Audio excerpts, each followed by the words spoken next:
À présent, place à l'invité de ce 13h. Je reçois sur ce plateau Monsieur Edasso Rodrigue Bayala. Il est avocat à la Cour. Bonjour et bienvenue, maître. Bonjour, madame. Alors aujourd'hui, 30 mai, c'est la journée mondiale pour le droit aux origines.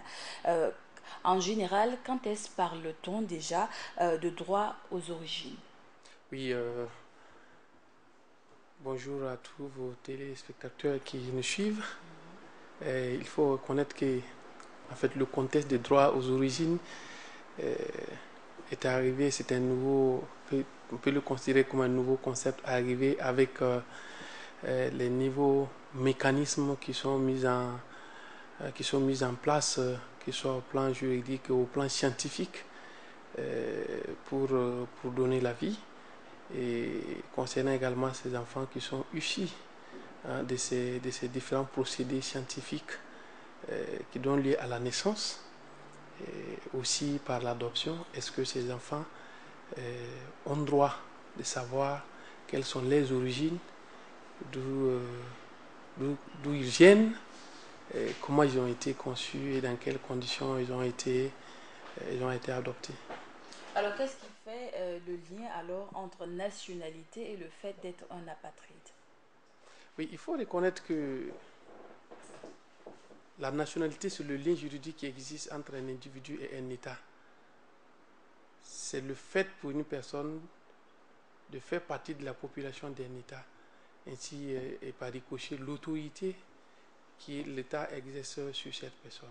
Maintenant, l'apatride, en réalité, c'est lorsque par application des différents mécanismes d'attribution de la nationalité, une personne se retrouve sans nationalité, sans lien de rattachement juridique avec un État. Alors ça peut arriver très simplement. Vous savez que les critères de détermination de la nationalité appartiennent à chaque État. Quand bien même du point de vue des conventions internationales, il est prévu qu'on fasse en sorte que chaque personne ait une nationalité. Mais la souveraineté des États étant intimement liée à ces concepts, il est laissé à leur attribution de définir les critères. Donc par l'application des critères, on peut arriver qu'une personne se retrouve soit avec plusieurs nationalités ou qui se retrouve sans nationalité. Donc quand vous n'avez pas de nationalité, vous êtes dans l'apatridie. Voilà. Est-ce que le fait d'être un apatride est souvent aussi lié au manque de documents justifiant de la nationalité du pays duquel on est originaire? À partir du moment où la nationalité se justifie à partir des documents que vous possédez, en principe, on peut dire que l'apatride, c'est celui qui n'a pas de documents justifiant de sa nationalité. Mais en amont, en réalité, ce n'est pas le document. Parce que vous pouvez être bien un Burkinabé, mais vous n'avez pas encore le document de ce qu'on appelle le certificat de nationalité qui atteste de votre nationalité. Il y a ce qu'on appelle la possession d'État. C'est-à-dire si vous êtes qualifié et traité comme un Burkinabé par toute la société, vous n'êtes pas pour autant un apatride, même si vous n'avez pas encore pris votre certificat de nationalité. Donc c'est deux concepts qu'il faut faire, une différence.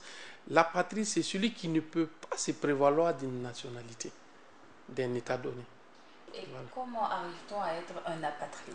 Oui, comme je vous l'ai dit tout à l'heure, il y a plusieurs mécanismes. Comme ce sont les États qui définissent les critères d'attribution de qui a la nationalité ou pas. Je vous prends par exemple l'exemple des pays qui appliquent le droit de la nationalité par filiation. Si vous êtes né des parents burkinabés, vous êtes également burkinabé. L'un ou l'autre des parents burkinabés, vous êtes burkinabé.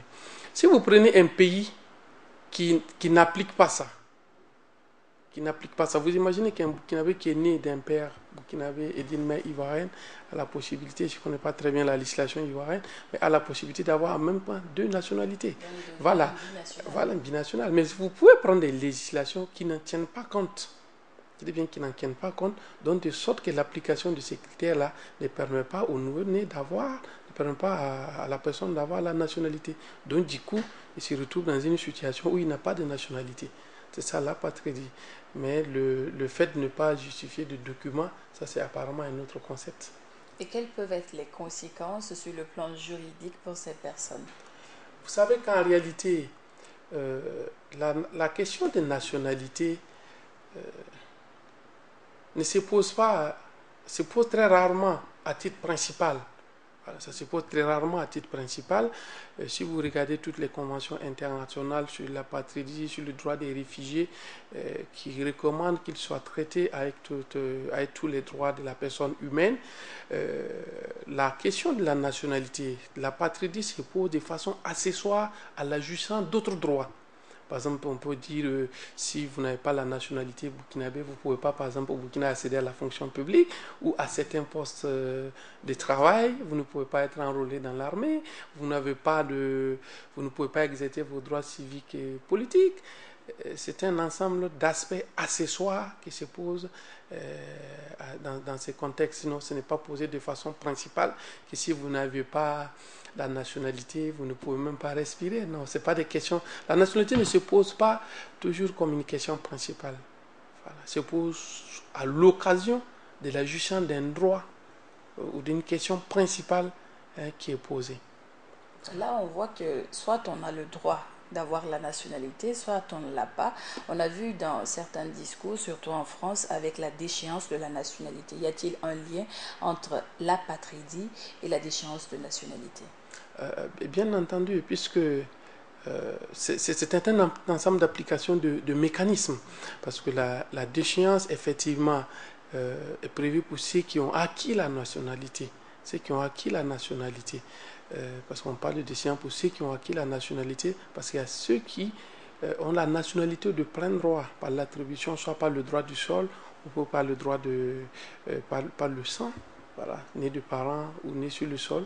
Donc, pour ceux qui acquièrent la nationalité, il y a bien entendu la déchéance. Donc, si par le mécanisme d'acquisition de la nationalité, il est prévu dans certaines législations que lorsque vous voulez acquérir une nationalité étrangère, vous êtes obligé de renoncer à votre nationalité d'origine. Donc, si vous renoncez à votre nationalité d'origine pour acquérir une nationalité étrangère, il va de soi que si vous êtes déchu de cette nationalité, vous allez vous retrouver forcément dans une situation d'apatride.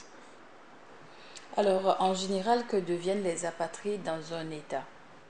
C'est comme je vous l'ai dit tout à l'heure, les apatrides, en réalité, ce sont des personnes comme vous et moi. Ils jouissent de tous les droits de la personne humaine, mais comme je vous l'ai dit, ils ont des instruments internationaux, bien entendu, qui règlent leurs conditions, et un petit peu comme les réfugiés aussi. Mais c'est comme je vous l'ai dit, l'apatride, en réalité, c'est vrai on peut imaginer qu'il a des droits en moins, mais c'est une personne comme vous et moi. À partir du moment où la question de la nationalité ne se pose pas comme une question principale, ce n'est pas une question de vie ou de survie. Non, comme je vous l'ai expliqué, c'est une question accessoire qui se pose généralement à l'occasion de jouissance d'un certain nombre de droits. Donc, c'est dire qu'il peut se voir ses droits restreints par rapport à tel ou tel aspect, mais il vivra tout naturellement comme tout être humain, comme toute personne vivant et résident au Burkina Faso, avec toute la protection de l'État qu'il faut. Ce n'est pas parce qu'il est un apatride qu'il n'a pas droit à la protection de l'État. Le Burkina Faso, par exemple, a l'obligation d'assurer la protection des biens des personnes, de tout ce qui réside sur son territoire, sans distinction de nationalité. Alors, maître, dans un monde planétaire, comment arriver à garder plusieurs nationalités à la fois pour éviter de se voir déchoir de cette nationalité?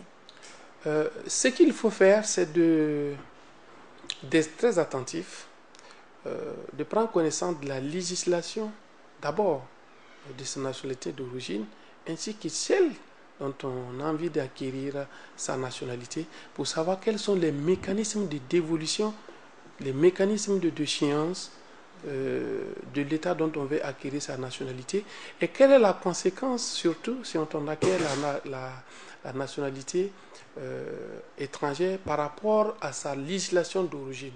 Je pense que, comme je le dis, les législations sont quelque peu disparates parce que, étant, comme vous le savez, un domaine de souveraineté, les conventions internationales, tout en nous mettant des recommandations à l'égard des États, laissent la latitude à chaque État de pouvoir définir les mécanismes d'attribution, de définir les mécanismes de perte et de déchéance de leur nationalité. Donc il faudrait bien prendre connaissance de tous les mécanismes avant de vouloir acquérir une nationalité étrangère. Ça permet d'éviter à l'avenir un certain nombre de problèmes.